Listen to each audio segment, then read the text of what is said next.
जय श्री राधा गोविंद देव भगवान की जय।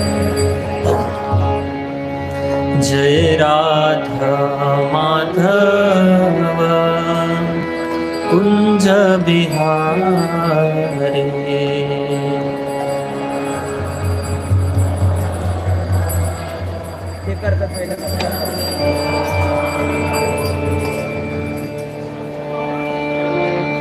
जय राधा माधव कुंज बिहारी। जय राधा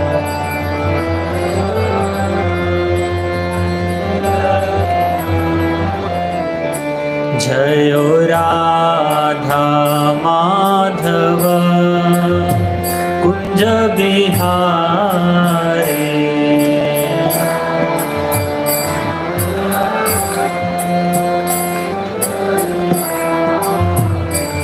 जय गोपी जन वल्लभ गिरिवरधारी।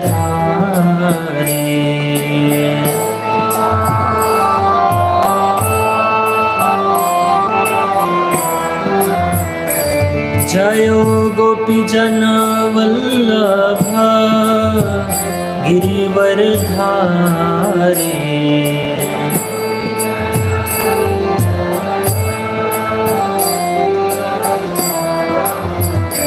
जयो यशोदानंदन व्रज जनरंजन।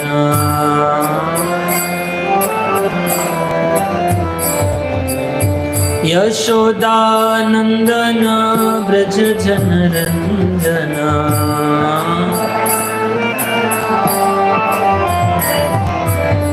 यमुना तीरा वनचारी।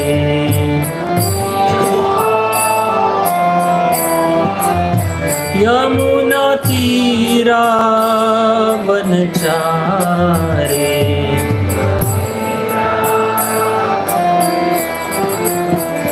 जय राधा माधव कुंज बिहारी।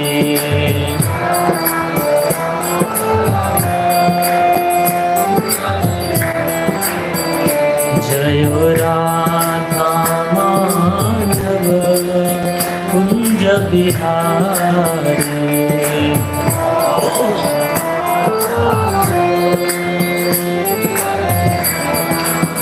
हरे कृष्णा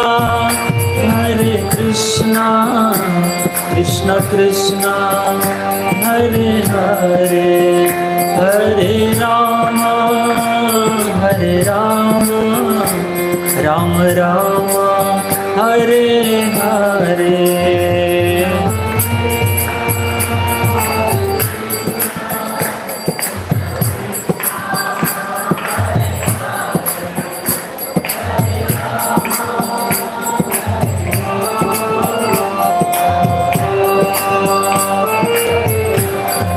जयो राधा गोविंद राधा गोविंद राधे।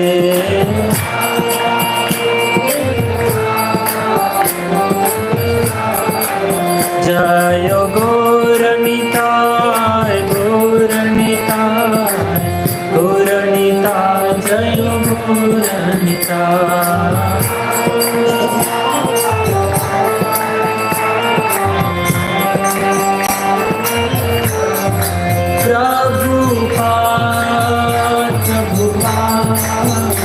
प्रभुपाद जय जय प्रभुपाद।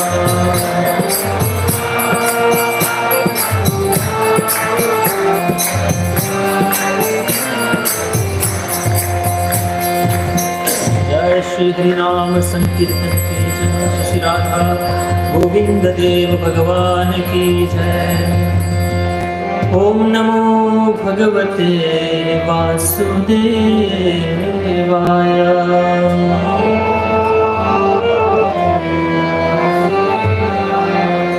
ओम नमो भगवते वासुदेवाय।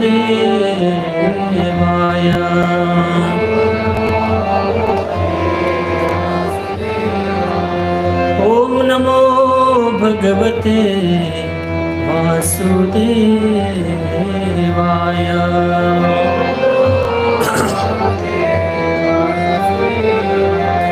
नारायणं नमस्कृत्यं नरं चैव नरोत्तमं देवीं सरस्वतीं व्यासं ततो जयो मुदीरये।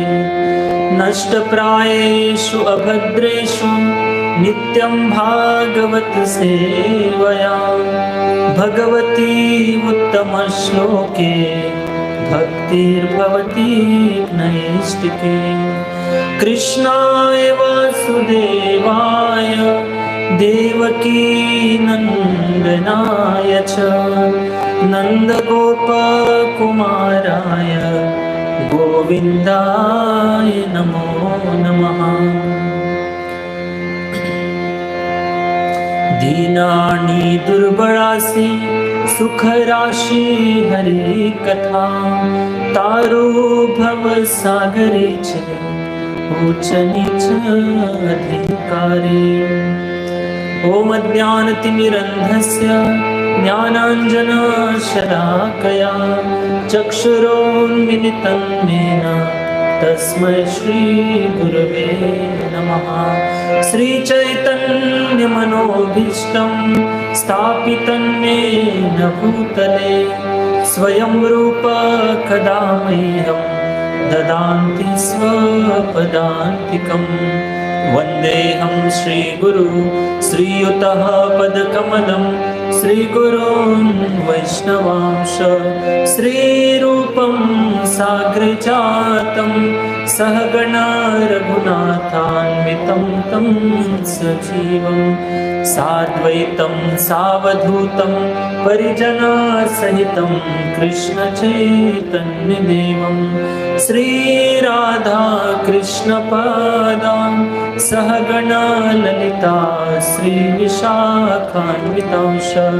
नमो विष्णुपादाय कृष्णप्रेष्ठाय भूतले श्रीमते भक्तिवेदान्त स्वामिनिति नामिने। नमस्ते सारस्वती देवे गौरवाणी प्रचारिणे निर्विशेष शून्यवादे पाश्चात्यदेशतारिणे। वाञ्छाकल्पतरुभ्यश्च कृपा सिन्धुभ्येव च पतितानां पावनेभ्यो वैष्णवेभ्यो नमो नमः। नमो महावदन्याय कृष्णप्रेम प्रदायते कृष्णाय कृष्णचैतन्य नामिने गौरत्से नमः। हे कृष्ण करुणा सिन्धु दीनबन्धु जगत्पते गोपेश गोपिका कान्त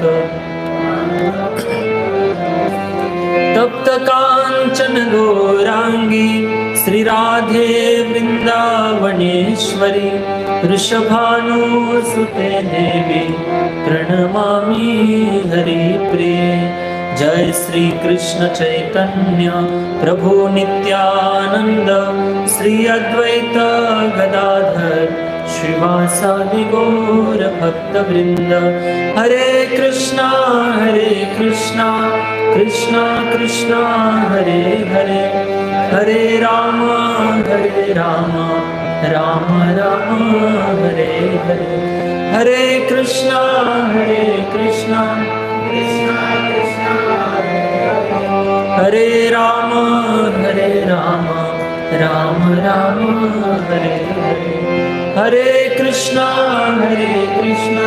कृष्णा कृष्णा हरे हरे हरे राम राम राम हरे हरे।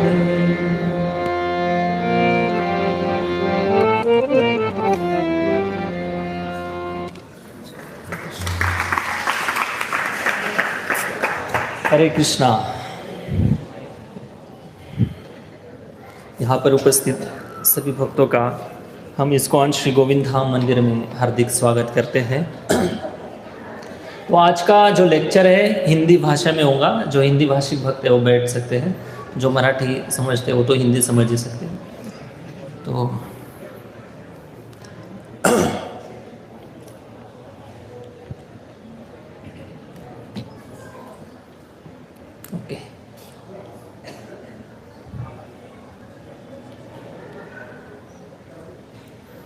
हरे कृष्णा।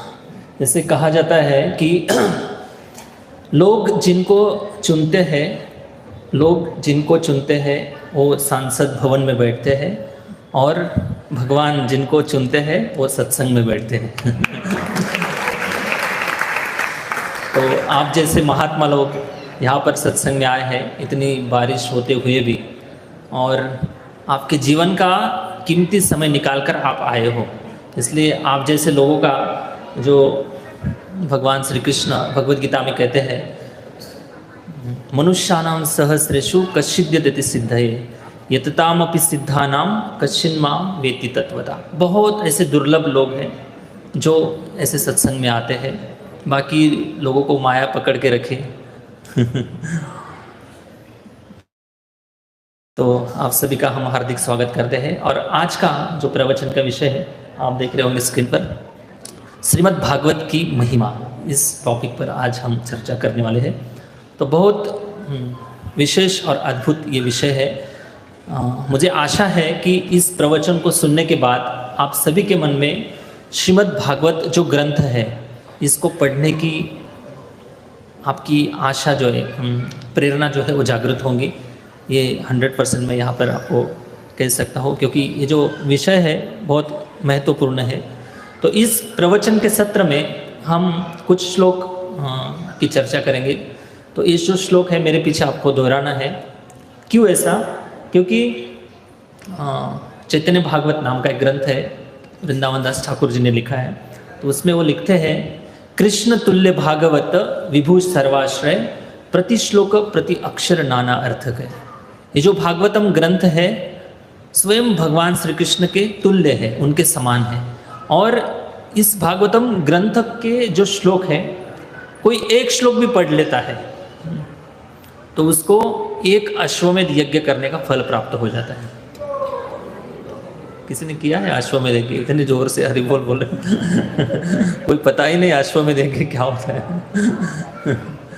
तो उसकी जो पुण्य की महिमा है, अश्वमेध यज्ञ के करने के बाद जो पुण्य प्राप्त होता है उसके साथ भी एक श्लोक गायन की जो भक्ति की महिमा है वो नहीं की जा सकती।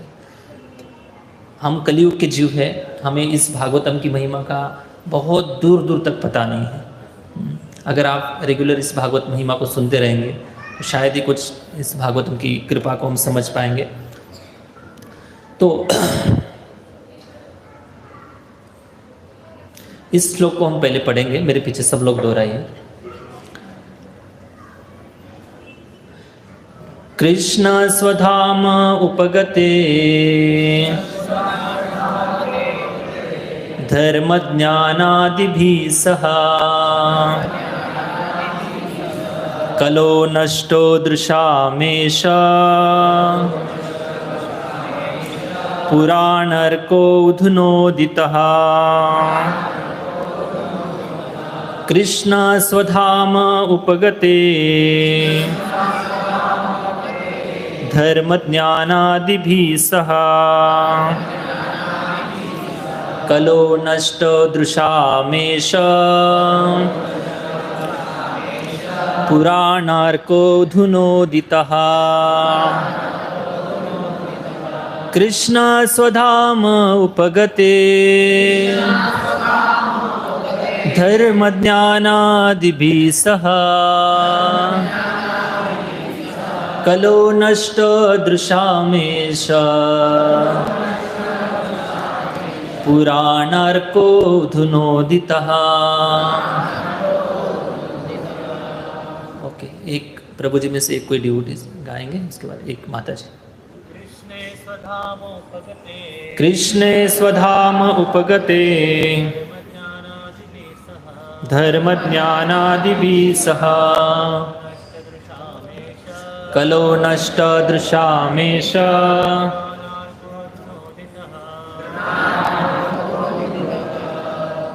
माता जी। कृष्णे स्वधाम उपगते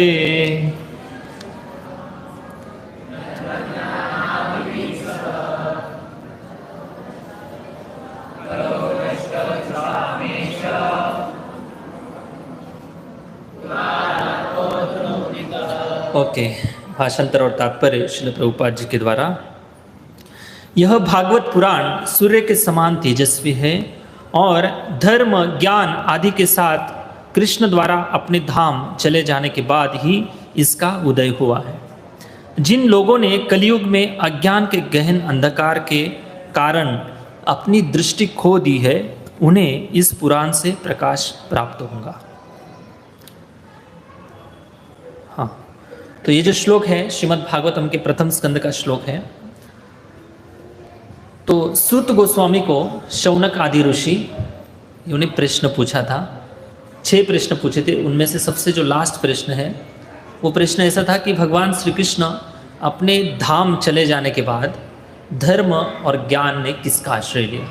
अभी आप शायद ही श्रीमद् भागवतम जो ग्रंथ है किसने लिखा है, कोई बता सकता है?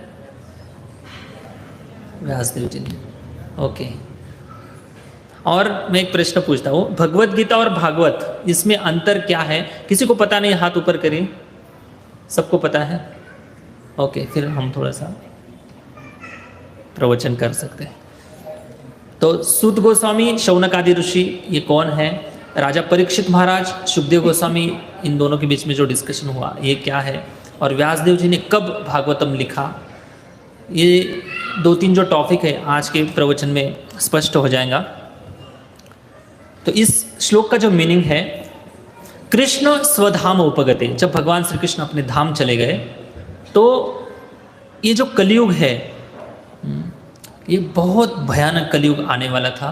भगवान श्री कृष्ण द्वापर युग के अंत में अपने पार्षदों के साथ फिर से अपने धाम चले गए।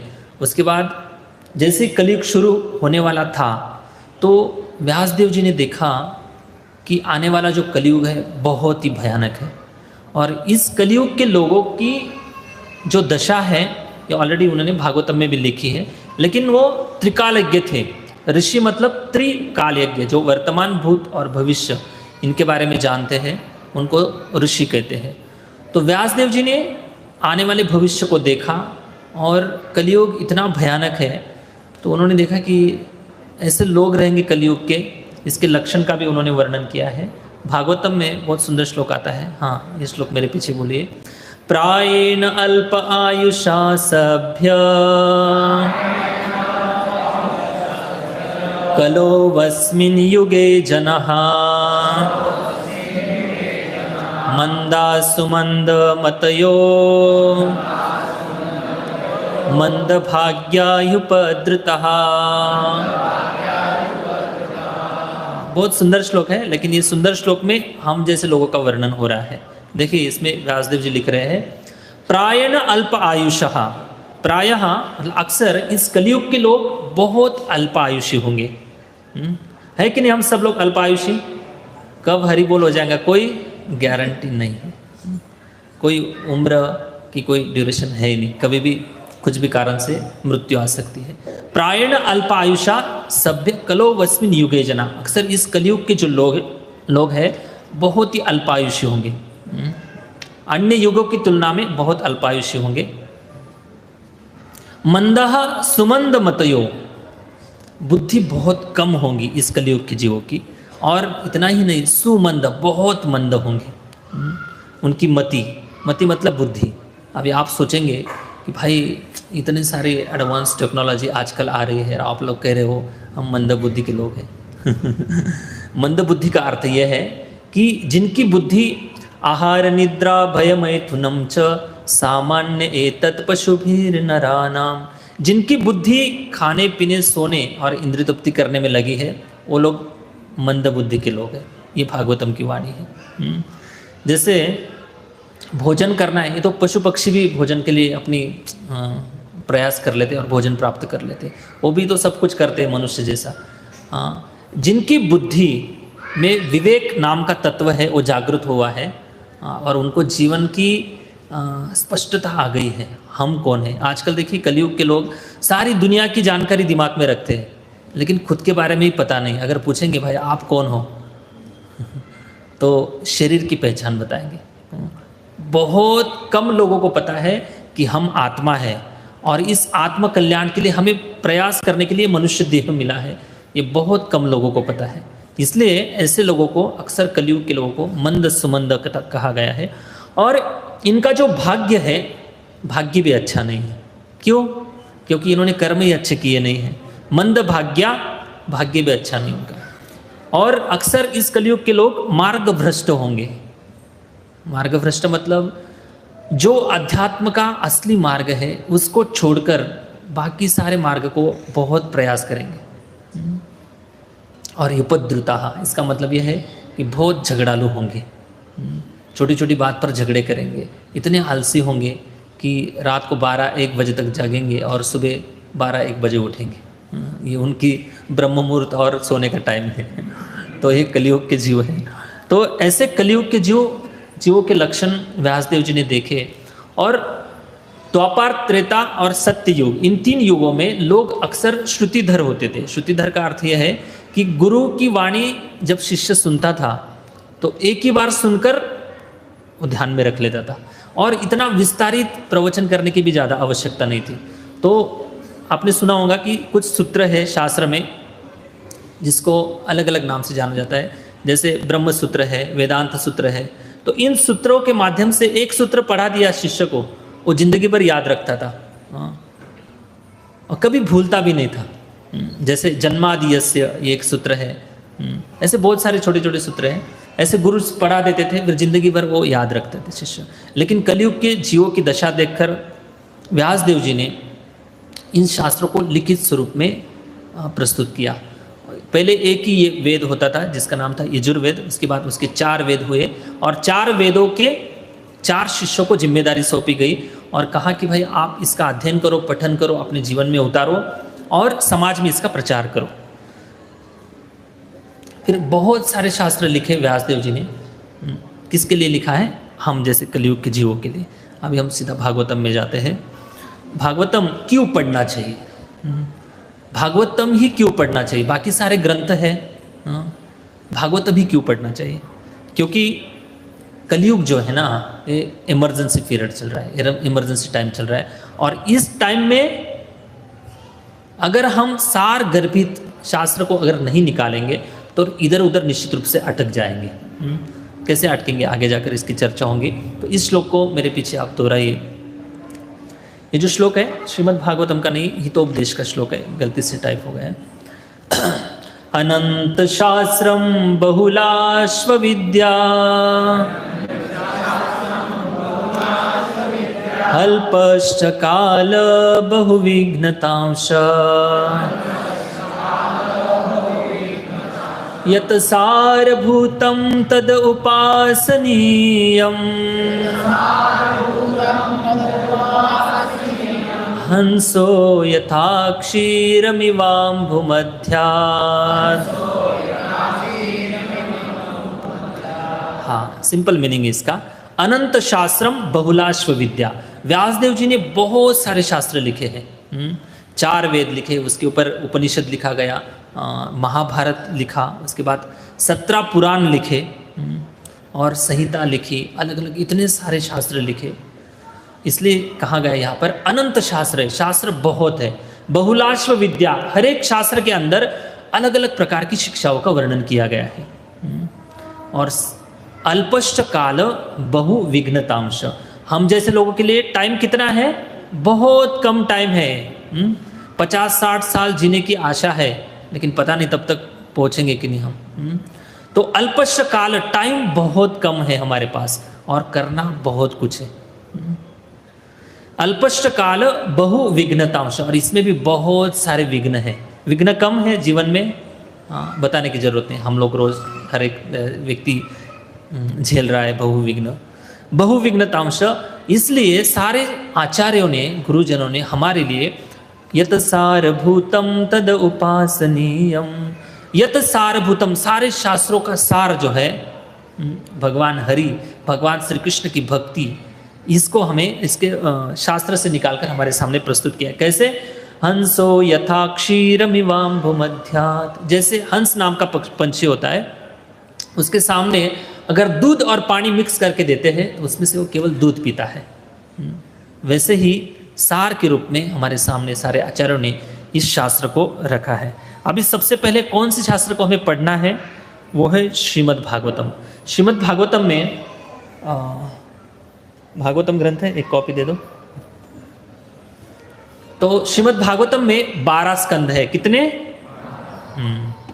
तो ये चौथा स्कंद है, तो इसके 2 भाग है। तो टोटल 18 किताब है ना। हाँ, 12 स्कंद है और कुछ स्कंद के 2 या 3 या 4 भाग है। तो ऐसे किताब कम से कम 18 किताब है। कितने हैं? हाँ, तो 12 स्कंद है, 335 अध्याय है और 18,000 श्लोक है। तो इतना बड़ा भागवतम है और बहुत सुंदर है ये भागवतम। इसकी तुलना सनातन गोस्वामी भगवान श्री कृष्ण के जो विग्रह रूप है उनसे करते हैं। देखिए, सुनते हैं हम सनातन गोस्वामी क्या कहते हैं। मेरे पीछे इस श्लोक को दोहराइए। पादो यदीयो प्रथमा द्वितीयो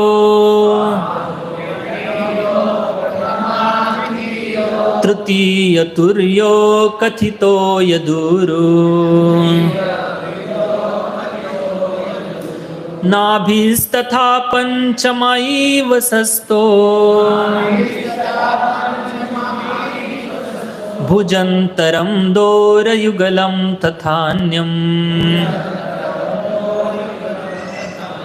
कंठास्तुराजननवमो यदीयो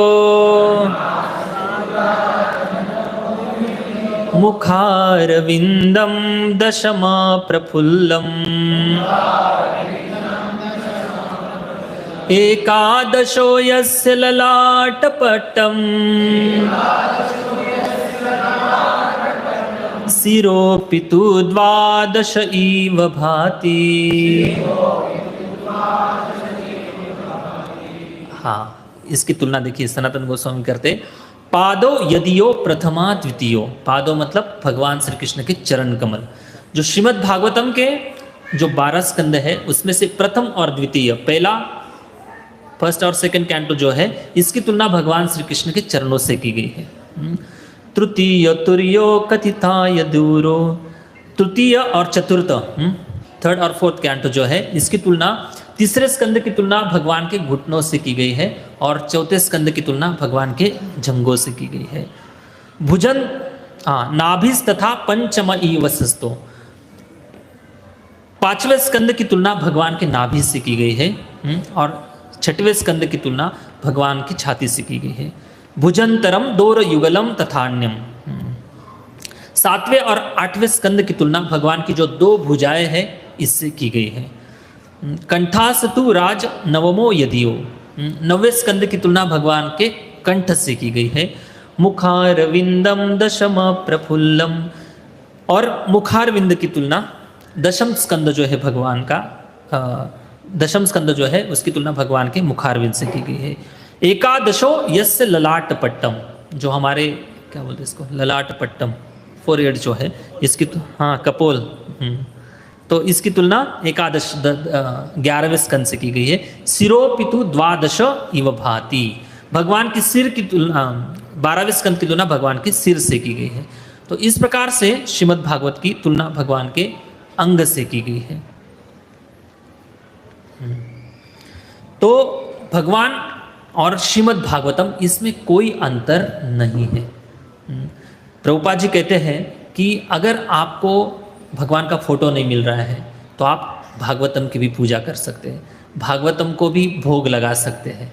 जब प्रभुपाद जी मायापुर में अद्वैत भवन में जब जप कर रहे थे और वहाँ पर एक भक्त आता है और तब पूछता है प्रभुपाद जी को कि स्वामी जी, मैंने ऐसे सुना है कि आप अमेरिका जाने की तैयारी कर रहे हो, शायद अमेरिका जा रहे हो आप प्रचार करने के लिए। तब प्रभुपाद जी बताते हैं कि मैं अमेरिका नहीं जा रहा हूँ, श्रीमद् भागवतम अमेरिका जा रहा है और भागवतम के सेवक के रूप में मैं अमेरिका जा रहा हूँ। तो ये प्रभुपाद जी की दृष्टि थी और भागवतम के ऊपर प्रभुपाद जी का पूरा विश्वास था। तो ये 12 स्कंद है, ठीक है। अभी आगे जाकर ये जो श्लोक है इसमें पद्म पुराण का श्लोक है, मेरे पीछे दोहराइए। तम आदिदेवं करुणानिधानं तमालवर्णं सुरतावतारम् अपार संसार समुद्र सेतुं भजामहे भागवत स्वरूपम। हाँ, ये भागवत स्वरूप भगवान श्री कृष्ण, मैं आपका भजन करता हूँ। देखिए इसमें वर्णन कैसे हो रहा है। तम आदि देवम करुणा निधानम। तम मतलब हे प्रभु, हे श्याम सुंदर कृष्ण, आप सारे देवताओं के भी आदि है, आदि देव हो। और कैसे हो? देवताओं की तुलना में बहुत करुणा निधानम हो आप, करुणा प्रदान करने में बहुत प्रख्यात हो। और कैसे दिखते हो आप? तमाल वर्णम सुहृतावतारम। तमाल वर्ण मतलब तमाल नाम का एक वृक्ष होता है, वृंदावन में अक्सर पाए जाते हैं वृक्ष। हमारे मंदिर में भी, अगर आप जाएंगे यहाँ से नीचे उतरेंगे राइट हैंड साइड में जनरेटर के इस बाजू में तमाल वृक्ष है। तो तमाल जो वृक्ष है तो भगवान श्री कृष्ण के अंग कांति के समान उस वृक्ष का कलर है। तो वृंदावन में अक्सर ऐसे होता था कि जब तमाल वृक्ष को राधा रानी देखती थी तो उस तमाल वृक्ष को राधा रानी आलिंगन कर लेते थे कृष्ण की याद में। और जब कृष्ण कदम्ब वृक्ष देखते थे तो राधा रानी की याद में उस कदम्ब वृक्ष को आलिंगन करते थे। तो ये दोनों का ऐसे कलर कॉम्बिनेशन है। अपार संसार समुद्र सेतुम। अपार मतलब पार करना एक बात है, और दूसरा है पार न करना मतलब अपार। ये जो संसार है इसको भव सागर कहा गया है। भव मतलब बार बार रिपीट, बार बार हो रहा है। क्या रिपीट हो रहा है? जन्म मृत्यु जरा व्याधि दुख दोषा अनुदर्शनम। बार बार जन्म हो रहा है, बार बार मृत्यु हो रही। तो ये जो भव सागर है इसको पार करना लगभग मुश्किल है, लगभग मुश्किल है। और इतने हम इस संसार में पड़े हुए हैं, हमको याद ही नहीं कि हमारा कल्याण करना है खुद का। और इतनी मतलब माया इतनी प्रभावी है। चैतन्य चरितामृत में कहा गया है कि माया मुग्ध जीवेर नाही स्वता कृष्ण ज्ञान, जीवेर कृपा कोइले कृष्ण वेद पुराण। माया मुग्ध जीवेर नाही स्वता कृष्ण ज्ञान। खुद को, जीव को खुद का कल्याण करने का कोई नॉलेज नहीं, कोई ज्ञान नहीं, ना इच्छा है। माया मुग्ध जीवेर नाही स्वता कृष्ण ज्ञान, जीवेर कृपा कोइल वेद पुराण।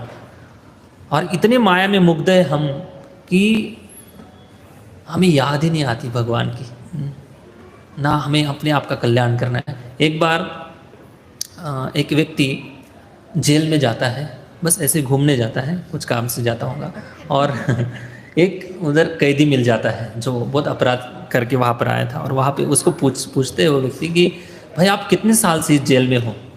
तब वो व्यक्ति बताता है कि भाई मुझे तो बहुत साल हो गए, 15-16 साल हो गए जेल में रहता हूँ। तो उसको पूछते कि आपको आपके फैमिली के लोगों की याद नहीं आती, आपके परिवार की याद नहीं आती, आपके रिश्तेदारों की याद नहीं आती आपको? वो बोले याद तो नहीं आती मुझे। क्यों याद नहीं आती? तो उसने कहा कि देखो यहाँ पर 2-3 टाइम खाने को मिल जाता है, भोजन मिल जाता है, और कुछ छोटा मोटा काम धंधा कर लेता हूँ तो गुजारा हो जाता है, याद तो नहीं आती। तो फिर पूछते कि क्यों याद नहीं आती आपको? तो कैदी बताता है कि सारे रिश्तेदार और फैमिली के लोग तो जेल में ही है। जब याद आती है तो यहाँ पे मिल लेता उनको। मतलब ये तो जोक हो गया, लेकिन कहने का मतलब ये है कि हम भी जेल में ही रह रहे हैं, याद रखो। ये जो संसार है ना इसको दुर्ग कहा गया है। दुर्ग मतलब जेल। हम कई जन्मों से इसी संसार में हैं। जब प्रेम की याद आती है तो हम हमारे रिश्तेदार को ही मिल लेते हैं। हाँ, जब किसी भी चीज़ की याद आती है तो हम रिश्तेदार के पास ही जाते हैं, फैमिली के लोगों को मिल लेते हैं। लेकिन हमारे प्राण प्रिय प्रभु भगवान, उनकी कभी याद ही नहीं आती हमको। तो हम इधर इस संसार में नकली किचन सेट लेकर खेल रहे हैं। जैसे बच्चे, छोटे बच्चे को नकली किचन सेट दिया जाता है ना, उसमें इतने वो मंत्रमुग्ध हो जाते हैं कि उनको याद ही नहीं होता है। वैसा ही संसार है। तो इसलिए इस संसार को अपार कहा गया है। मतलब इसकी जो डेप्थ है और लंबाई है कोई नाप नहीं सकता है। इतना भयानक है संसार है, और इसको पार करना बद्ध जीव की बस की बात नहीं है। अपार संसार समुद्र सेतु। अगर इस भागवतम का हम आश्रय लेते हैं, इस भागवतम को अपने जीवन में उतारते सीखते हैं, तो ये भागवतम हमारे लिए इस समुद्र में एक बहुत बड़े फ्लाईओवर के समान बन जाता है। और आसानी से हम भगवान तक पहुंच सकते हैं। इसलिए भजामये भागवत स्वरूपम, ये भागवत स्वरूप श्री कृष्ण आपको मैं प्रणाम कर रहा हूँ। अभी इस भागवतम में ग्रंथकार की एक विशेषता होती है। भागवत लिखने से पहले ग्रंथकार उस ग्रंथ में क्या लिखा है उसकी विषय वस्तु इंट्रोडक्शन में देते हैं, प्रस्तावना में देते हैं। जैसे भगवत गीता के अंदर 5 विषय है। ईश्वर, बताइए, जीव, प्रकृति, काल और कर्म, ये 5 विषयों की चर्चा भगवत गीता में की गई है। वैसे ही श्रीमद् भागवतम में 10 विषयों की चर्चा की गई है। वो 10 विषय कौन से हैं हम देखेंगे इस श्लोक में। श्री शुक उवाच अत्र सर्ग विसर्गश्च स्थानं पोषणमूतयः मन्वन्तर ईशानुकथा निरोधो मुक्तिराश्रयः दशमस्य विशुद्ध्यर्थं नवानामीह लक्षणम् वर्णयन्ति महात्मानः श्रुतेनार्थेन चांदसा। हाँ, देखिए इसमें 10 विषयों की चर्चा की गई है। अत्र सर्ग विसर्गश्च, पहला है सर्ग। सर्ग मतलब भगवान विष्णु के द्वारा जो इस संसार की निर्मिति की गई है उसको सर्ग कहते हैं। अभी इसका विस्तार में अगर वर्णन करें तो बहुत समय चला जाएगा। सर्ग मतलब, जैसे एक उदाहरण देता हूँ आपको। जैसे कोई हम घर में कोई भोजन बनाने के लिए कुछ सामान लाते मार्केट से, ग्रोसरी, तो उसकी तुलना सर्ग से की गई, ऐसे समझो। और उसके बाद उस आटे का हम गूंथते हैं, चावल पकाते हैं, उसके बाद जो रेडी फूड तैयार होता है, अन्न तैयार होता है, उसकी तुलना विसर्ग से की गई है। तो सर्ग कौन करते हैं? भगवान विष्णु करते हैं। और विसर्ग ब्रह्मा जी करते हैं। विसर्ग का अर्थ है कि जब प्रलय हो जाता है, प्रलय के बाद फिर से पुनः सृष्टि होती है, तब ब्रह्मा जी हर एक जीव के काल, कर्म और स्वभाव के अनुसार उस जीव को शरीर देते हैं। इसको कहते हैं विसर्ग। विसर्ग में अक्सर 3 प्रकार के शरीर की उत्पत्ति होती है। एक है, एक ऊपर से जो भोजन करते हैं जीवात्मा और नीचे की ओर उत्सर्जित करते हैं वो मनुष्य जैसे लोग। दूसरे प्रकार का शरीर है, एक तरफ से भोजन करते हैं और दूसरी तरफ से विसर्जित करते हैं। तीसरे प्रकार के लोग जमीन से भोजन खींचते जैसे वृक्ष आदि वनस्पति, और ऊपर से फिर से उत्सर्जित करते हैं। ऐसे 3 प्रकार के शरीरों की निर्मिति विसर्ग में होती है। ये दूसरा विषय हो गया। स्थानम, स्थान मतलब जैसे जीवात्मा को शरीर मिलता है उसके बाद उनको स्थान दिया जाता है कि आपकी योग्यता क्या है, आपके कर्म कैसे हैं।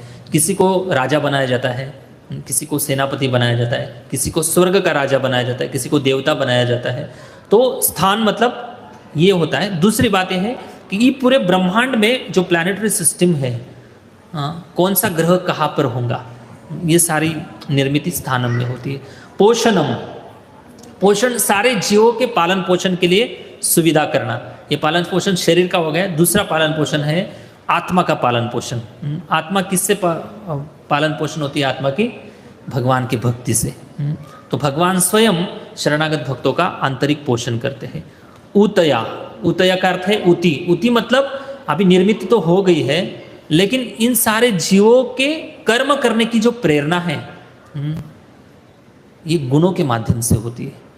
रजोगुण तमोगुण अंदर से स्टिमुलेट करते हैं और उसको ऊती कहते हैं, और काम करने की प्रेरणा सभी जीवों को मिलती है। 1 2 3 4 5 6 हो गए। मनवंतर, 7वां। मनवंतर का अर्थ यह है कि ब्रह्मा जी के एक दिन में 14 मनु आते हैं। कितने आते हैं ब्रह्मा जी के एक दिन में? हाँ, ये बहुत बड़ा कैलकुलेशन है। तो हर एक मनु का जो प्रशासन व्यवस्था है, एक मनु है, उनके नीचे इंद्र है, चंद्र है, हर एक देवी देवता का एक मैनेजमेंट कमेटी है। उसके बाद फिर पृथ्वी लोक पर कौन राजा रहेगा जो मनु की इंस्ट्रक्शन पालन करेगा, ये सारी व्यवस्था मनवंतर टॉपिक में आती है।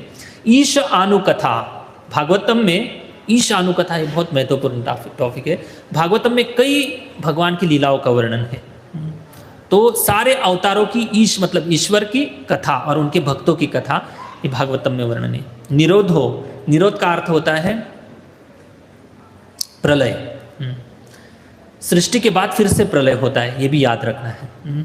उसके बाद मुक्ति, सारे जीवों के लिए मुक्ति के लिए सुविधा देना, ये भी भागवतम में इसका वर्णन आता है। और सबसे इंपॉर्टेंट टॉपिक है आश्रय। भागवतम में हर एक लीला में भक्तों ने भगवान का किस प्रकार से आश्रय लिया है, इस विषय की भी भागवतम के अंदर चर्चा की गई है। तो ये 10 विषयों की चर्चा श्रीमद् भागवतम में की है। ओके, अभी भागवतम पढ़ना है तो सबको लगेगा कि भाई इतना बड़ा भागवतम है, अगर हम पढ़ेंगे तो कितने साल लग जाएंगे, कितने वर्ष लग जाएंगे। लेकिन ये बात मैं गारंटी के साथ कहता हूँ, हमने खुद भागवतम पढ़ा है और अभी भी पढ़ रहे हैं और जन्म जन्मांत तक पढ़ते रहेंगे। क्यों? क्योंकि ये जो भागवतम है ना, ये ऐसे मटेरियल बुक नहीं है, भौतिक बुक नहीं है, भौतिक पुस्तिका नहीं है। जैसे हम भौतिक पुस्तिका पढ़ते हैं तो है भी क्या उसमें, उस किताब में। जब भागवतम कोई पढ़ लेता है ना, भागवतम पढ़ने के बाद जो रुचि का हम अनुभव करते हैं, जिस मिठास का अनुभव करते हैं भागवतम पढ़ने के बाद, हम भौतिक किताब पढ़ेंगे, ऐसा नहीं कि नहीं पढ़ेंगे, लेकिन जिसकी भौतिक किताब की पढ़ते समय जो रुचि मिलेगी, जो सुख मिलेगा, उसकी तुलना में भागवतम का कई गुना रस का हमने पहले से ही अनुभव कर लिया है, पहले से ही रस का अनुभव कर लिया है। इसलिए भागवतम पढ़ते समय भगवान हमसे आदान प्रदान करते हैं।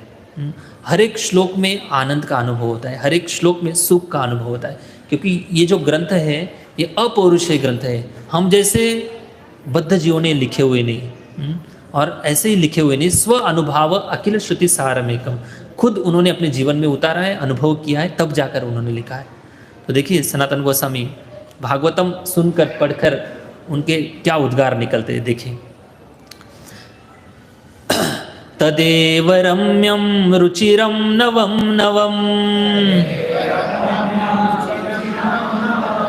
तदेव शश्वन् मनसो महोत्सवम्, तदेव शोकार्णव शोषणं नृणाम्, यदुत्तम श्लोक यशोनुगीयते। हाँ, यद उत्तम श्लोक यशो अनुगीयते, भाई मैं इन श्लोकों का क्यों गायन कर रहा हूँ, ये बेनिफिट है। तदेव रम्यम सुचिरम नवम नवम, तदेव रम्यम, मैं जब भागवतम को स्पर्श करता हूँ और भागवतम के श्लोक को पढ़ता हूँ, रम्यम रुचिरम नवम नवम, हाँ रुचि मतलब उसमें टेस्ट आती है, उसमें सुख मिलता है, उसमें आनंद मिल रहा है। नवम नवम, हर बार एक ही श्लोक, मैं 1 साल पहले उस श्लोक को पढ़ा था, अभी वही श्लोक मैं इस साल पढ़ रहा हूँ 2025 में, तो इसका अनुभूति कुछ अलग ही है। आप इसको पढ़ो, समझो, सीरियसली बोल रहा हूँ, मैं खुद अनुभव कर रहा हूँ। मैंने भागवतम पढ़ा था 8-10 साल पहले, फिर से एक बार पढ़ा, फिर से अभी हम जब पढ़ रहे हैं, हर एक श्लोक को एक अलग दृष्टि मिलती है समझने की। तो ये रुचिरम नवम नवम, तदेव शश्वन मनसो महोत्सवम, और इस दुष्ट मन के लिए ये महोत्सव है। इस दुष्ट मन के अंदर जो कलमश पड़े हैं, इसको निकालने के लिए ये भागवतम बहुत उपयोगी है। तदेव शोकार नवशोषणम नृणाम, इन नृणाम मतलब मनुष्य, इन संसार के मनुष्यों का जो शोक है, इस शोक जो है दुख से निकालने के लिए श्रीमद् भागवतम बहुत सुंदर ग्रंथ है। इसलिए भागवतम हर रोज पढ़ना चाहिए। भागवतम के पहले स्कंद, पहला अध्याय और दूसरा श्लोक जो है, ये व्यासदेव जी लिखते हैं इस श्लोक को। देखिए वो कैसे सुंदर तुलना करते हैं। इस श्लोक को बोली मेरे पीछे, निगम, हाँ, निगम कल्पतरो कलितम फलम, सॉरी एक सेकंड, बहुत सारे श्लोक है, इसकी अलग अलग ट्यून है। निगम कल्पतरो गलितम फलम, शुक मुखादमृत द्रव्य संयुतम, पिबत भागवतम रसमालयम, मुहुरहो रसिका भुवि भावुकः। हाँ, निगम कल्पतरो गलितम फलम, निगम मतलब वेद। हरे कृष्णा कृष्णा कृष्णा हरे हरे, हरे राम। मैं आशा करता हूँ कोई प्रवचन में सो ही नहीं सकता क्योंकि श्लोक बार बार मैं बोलने के लिए आपको प्रेरित कर रहा हूँ। निगम मतलब वेद, हाँ, कल्पतरो, एक वेदों की तुलना बहुत बड़े वटवृक्ष से की गई है। और उस वटवृक्ष का गलितम फलम जो है ये भागवतम है। कैसे? तो वेदों की तुलना एक वटवृक्ष से की गई है, और वृक्ष को अक्सर सबसे पहले फूल लगते हैं, है ना। तो फूलों की तुलना कर्मकांड और 4 पुरुषार्थ से की गई है। कर्मकांड जो होते हैं ना, कर्मकांड की जो विधि है बहुत आकर्षक है, अक्सर इसकी वेदों में इसका बहुत वर्णन है। और जो रजोगुणी लोग होते हैं कर्मकांड की तरफ बहुत आकर्षित होते हैं। जैसे किसी को कुछ भी भौतिक लाभ प्राप्त करना है, तो उस भौतिक लाभ प्राप्ति के लिए कर्मकांड में विधि विधान बताई गई है। अगर आप 11 दिन तक ब्रह्म मुहूर्त में उठेंगे, बिना चप्पल के चलेंगे, इस प्रकार के चावल, इतने चावल 11 चावल 50 उड़द दाल ये वो सब चढ़ाएंगे, तो आपकी सारी इच्छा पूरी हो जाएगी, और होती भी है। ऐसा नहीं कि होती नहीं, होती भी है। तो इसको कहते हैं रजोगुण से प्रभावित की गई उपासना। और अक्सर सारे जीवों के अंदर रजोगुण प्रधान है, और इस रजोगुण के कारण कर्मकांड की तरफ आकर्षित होना बहुत स्वाभाविक है। आप सभी लोग अनुभव करते होंगे, इतने सारे लोग कर्मकांड करते हैं, आपको हरे कृष्णा में जाके क्या मिलता है? लोग पूछते हैं। तो कर्मकांड बहुत आकर्षक होता है। जैसे आप लोग मॉल में गए हो, कभी जाते होंगे, तो मॉल में जाते हैं हम, लेकिन 2-4 चीज़ लेने के लिए जाते हैं, लेकिन 10-15 चीज़ लेके आते हैं। ऐसा होता है, सबका अनुभव है। हाँ, सबका अनुभव है। तो वैसे ही कर्मकांड है, आकर्षक है। तो इसकी तुलना वृक्ष के फूलों से की गई, क्योंकि फूल भी बहुत आकर्षक होते हैं। उसके बाद फूल के बाद क्या होता है? फल लगता है ना, फल लगता है ना पेड़ को। तो कच्चे फल की तुलना उपनिषदों से की गई है। और उपनिषदों की जो भाषा है बहुत जटिल भाषा है, और अक्सर उपनिषदों में भगवान के निराकार स्वरूप का, ब्रह्म ज्योति का वर्णन किया गया है, और सभी लोग इसको नहीं समझ पाते। इसलिए उपनिषद, उप मतलब बहुत नजदीक, किसके? गुरु के पास बैठकर इस शिक्षा को प्राप्त करना, तभी जाकर वो उपनिषदों को समझ सकता है। इसलिए उपनिषदों की तुलना कच्चे फल से की गई है। इसमें मिठास नहीं, इसमें रस नहीं है। इसलिए ज्ञान मार्गी जो लोग हैं, जो संन्यास लेकर ज्ञान मार्ग का पालन करते हैं, वो उपनिषदों का अभ्यास करते हैं। और कच्चा फल जब पक जाता है, उस पके हुए फल की तुलना श्रीमद् भागवतम से की गई है। इसलिए पिबत भागवतम, हाँ, शुक मुखादमृत द्रव्य संवितम, ऐसा पका हुआ जो फल है, इसको सुखदेव गोस्वामी ने स्पर्श किया है।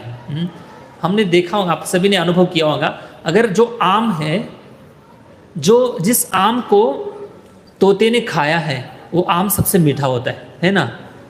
वैसे ही श्रीमद् भागवतम को सुखदेव गोस्वामी ने स्पर्श किया है, इसलिए इस भागवतम की मिठास कई गुना बढ़ गई है।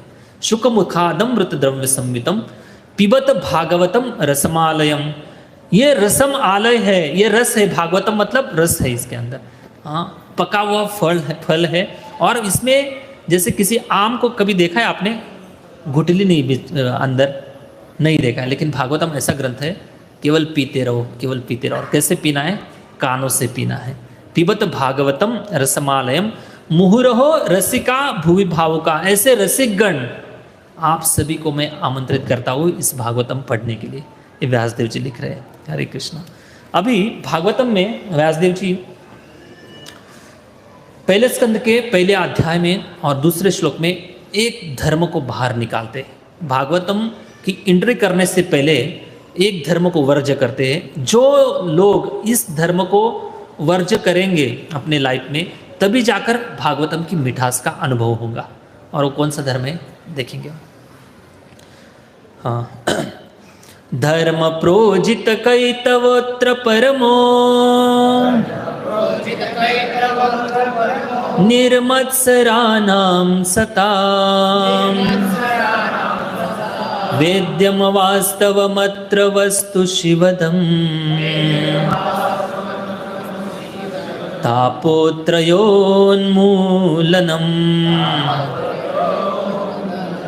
श्रीमद्भागवते महामुनि कृते किं वा परेरीश्वरः सद्यो रुद्य अवरुध्य तेत्र कृतिभिः शुश्रूषुभिस्तत्क्षणात्। हाँ, धर्म प्रोज्झित कैतवत्र परमो निर्मत्सराणाम सताम।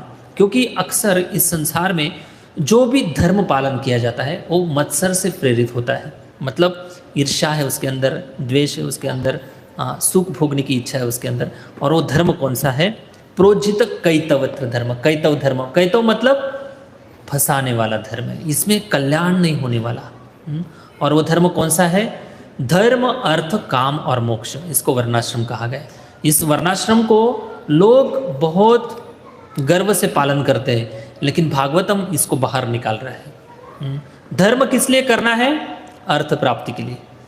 अर्थ प्राप्ति किस लिए करनी है? इंद्रिय तृप्ति करने के लिए। धर्म, अर्थ, काम, कामना तृप्ति के लिए अर्थ प्राप्ति करनी है। और जब कामना पूरी हो जाती है तो फिर से धर्म करना है, फिर से अर्थ करना है। इसी साइकिल में पड़े रहते हैं। और जब इस अर्थ, धर्म, काम इसमें जब कर करके जब पक जाते हैं तब हरिद्वार जाते हैं संन्यास लेकर इस संसार से विरक्त हो जाते हैं। तो इस धर्म की बात यहाँ पर नहीं होने वाली। वेद्यम वास्तवमत्र वस्तु शिवदम तापोत्रयोन्मूलनम। और ये जो भागवतम ग्रंथ है, शिवदम मतलब जो भागवतम ग्रंथों को पढ़ेगा, समझेगा, अपने जीवन में उतारेगा, उसका निश्चित रूप से कल्याण होने वाला है। और कैसे कल्याण होगा? 3 जो ताप है, तापोत्रयो उन्मूलनम। कौन कौन से ताप है, कोई बता सकता है? आदि भौतिक, आदि दैविक और आदि आध्यात्मिक।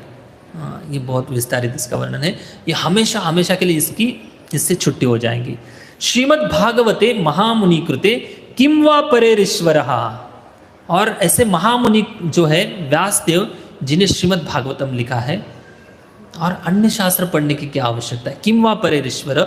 और इस भागवतम को पढ़ने से सद्य रुद्य अवरुद्ध तेत्र कृति भी शुश्रूषु भीस तत्क्षणात्। जैसे ही भागवतम के स्पर्श होता है किसी के हृदय को, चित्त को, उसी समय भगवान उसके हृदय में प्रवेश कर जाते हैं और उसका कल्याण करते हैं।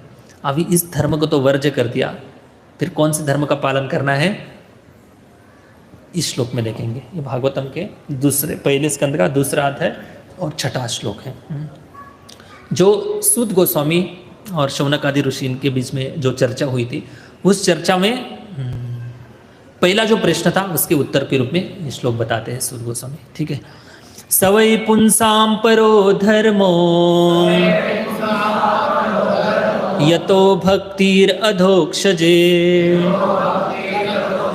अहैतुक्य अप्रतिहता ययात्मा सुप्रसीदति।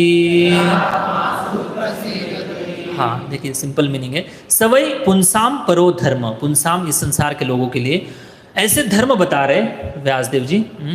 परो धर्म, परो मतलब आध्यात्मिक जगत का धर्म, परा जगत का धर्म। इस जगत का ये धर्म नहीं है। परो धर्म की बात करें और उस धर्म का नाम है यतो भक्तिर अधोक्षजे। उस धर्म का नाम है भक्ति। भक्ति इस संसार का धर्म बिल्कुल नहीं है। कौन से जगत का धर्म है? आध्यात्मिक जगत का धर्म। हम लोग किसकी प्रैक्टिस कर रहे हैं?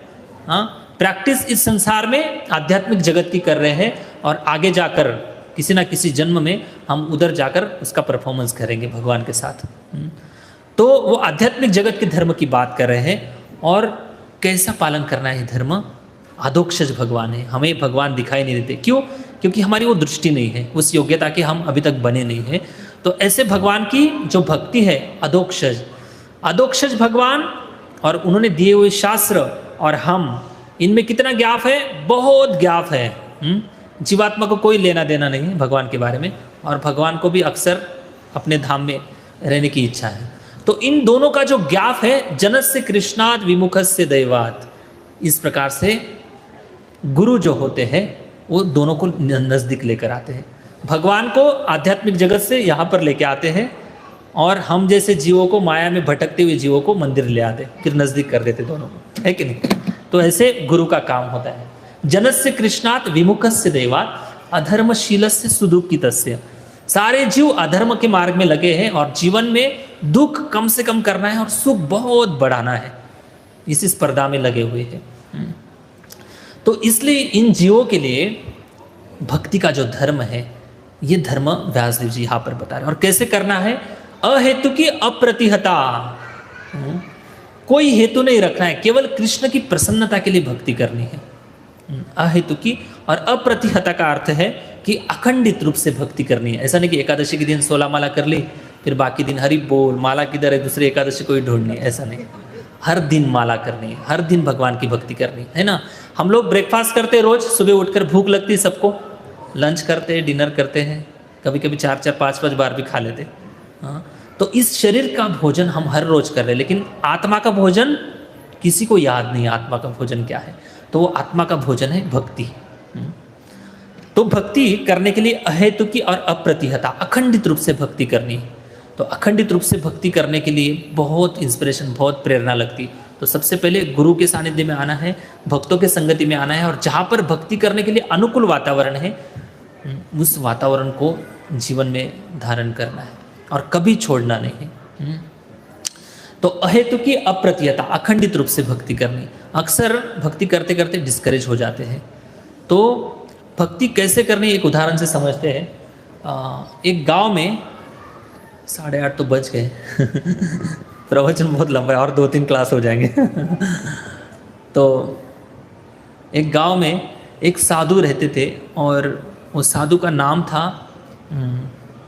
जब बारिश आती थी, जब वो नाचते थे, नाचने वाले साधु थे वो, उनका नाम था नाचने वाले साधु जैसे कुंभ मेला में बहुत सारे साधु फेमस हो गए, कंप्यूटर बाबा, IIT बाबा और कौन कौन से बाबा है तो वैसे ही इस गांव में नाचने वाले बाबा बहुत फेमस थे। और वो इतने नाचते थे कि वो जब नाचते थे तो बारिश आ जाती थी। इतनी उनके नाचने में शक्ति थी। तो उस गांव के 4 जो लड़के थे, 3-4 लड़के आए और उन्होंने सोचा कि भाई ये बाबा जी हर रोज़ नाचते हैं और बारिश आ जाती है, तो हम भी प्रयास करेंगे, हमारे नाचने से भी बारिश आ जाएंगे। तो ये सारे लड़के ट्राई करते हैं। पहला लड़का ट्राई करता है तो देखता है थोड़ी देर नाचता है, बारिश नहीं आती, फिर से बाहर आ जाता है। दूसरा जाता है, नाचता है, तीसरा जाता है, चौथा जाता है। चारों नाचकर वापस आते, देखते ही बारिश नहीं हुई है। तो चारों लड़के उस बाबा जी के पास जाते हैं और पूछते हैं कि महाराज जी बताइए, आप नाचते हो तो बारिश हो जाती है और हम नाचे तो बारिश बिल्कुल नहीं हुई, क्या ऐसा रीज़न है, कौन सी जादू है आपके पास, बताइए।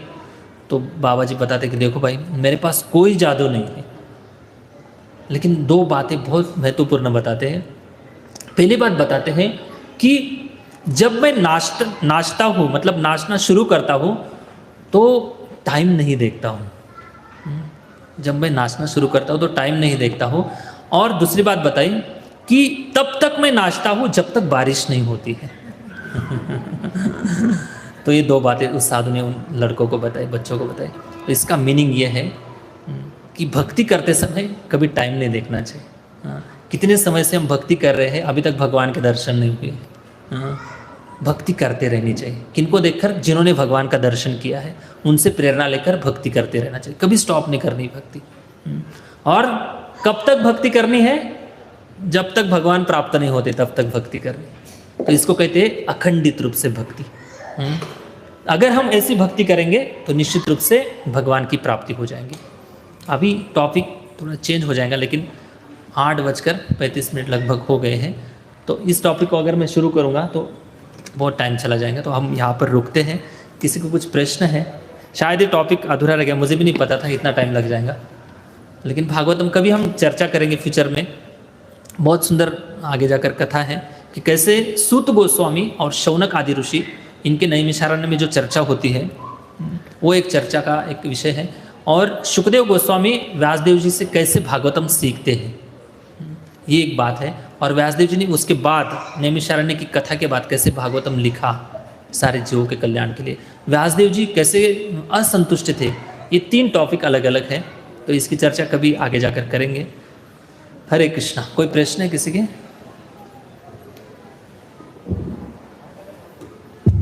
हरे कृष्णा कृष्णा कृष्णा हरे हरे, हरे राम राम राम हरे हरे। तो आप सभी से निवेदन है, भागवतम पढ़िए। एक श्लोक बोलेंगे, भागवतम क्यों पढ़ना है इस श्लोक को मेरे पीछे दोहराइए। अगर आप भागवतम पढ़ेंगे तो इसको एक परिभाष्य सूत्र के नाम से इस श्लोक को जाना जाता है। जैसे भगवत गीता का परिभाष्य सूत्र है सर्वधर्मान परित्यज्य मामेकम शरणम व्रज अहम त्वाम सर्व पापेभ्यो मोक्ष इच्छामि मा शुचः। इस श्लोक के मीनिंग का चश्मा पहनना है और पूरी भगवत गीता पढ़नी है, बिल्कुल कन्फ्यूजन नहीं होगा, भटकेंगे नहीं इधर उधर। और भागवतम अगर पढ़ना है तो इस श्लोक के मीनिंग का चश्मा पहनना है और पूरा भागवतम पढ़ना है। एक लास्ट वाला श्लोक पढ़ लेते हैं। एते चांशकला पुंसः कृष्णस्तु भगवान् स्वयं इंद्रारी व्याकुलं लोके मृडयन्ति युगे युगे। हाँ, एते च अंशकला पुंसः मतलब भागवतम के पहले स्कंद का तीसरे अध्याय का ये लास्ट वाला लगभग श्लोक है। इसके पहले भगवान के 25 अवतारों का वर्णन हुआ है। 25 अवतारों के वर्णन के बाद सुखदेव गोस्वामी इस श्लोक को बोल रहे हैं, एते च अंश कला पुंसः। एते मतलब अभी तक जितने भी अवतारों का हमने वर्णन किया है, ये सारे अवतार कला और अंश है, मतलब अंश और अंशों के भी अंश है। किसके? कृष्णस्तु भगवान स्वयं। कृष्ण जो है यह स्वयं भगवान है, इनसे सारे अवतार आते हैं। रामादि मूर्ति शुकला नियमेन तिष्ठन नानावतार मकरोद भुवनेषु किंतु कृष्ण स्वयं समभवत परम पुमाण्यो गोविंदमादि पुरुषम तमहम भजामि। ये ब्रह्म संहिता का श्लोक है। राम आदि मूर्ति जितने भी भगवान के अवतार हैं वो सारे कृष्ण से आते हैं। ये बात हमेशा ध्यान में रखनी है और तब जाकर भागवतम पढ़ना है। और कब आते हैं ये अवतार? इंद्र आदि व्याकुलम लोके। इंद्र और इंद्र जैसे जो सात्विक जीवन जीने वाले भक्त हैं, लोग हैं, इनके ऊपर जब संकट आते हैं तब भगवान अवतार लेकर हर एक युग में अवतार लेते हैं और सभी भक्तों का कल्याण करते हैं। तो इस श्लोक की मीनिंग को ध्यान में रखते हुए पूरा भागवतम पढ़ेंगे तो बहुत अच्छे से समझ में आएगा। हरे कृष्णा। जय श्रील प्रभुपाद की, ग्रंथराज श्रीमद् भागवतम की। Thank you. हरे कृष्णा।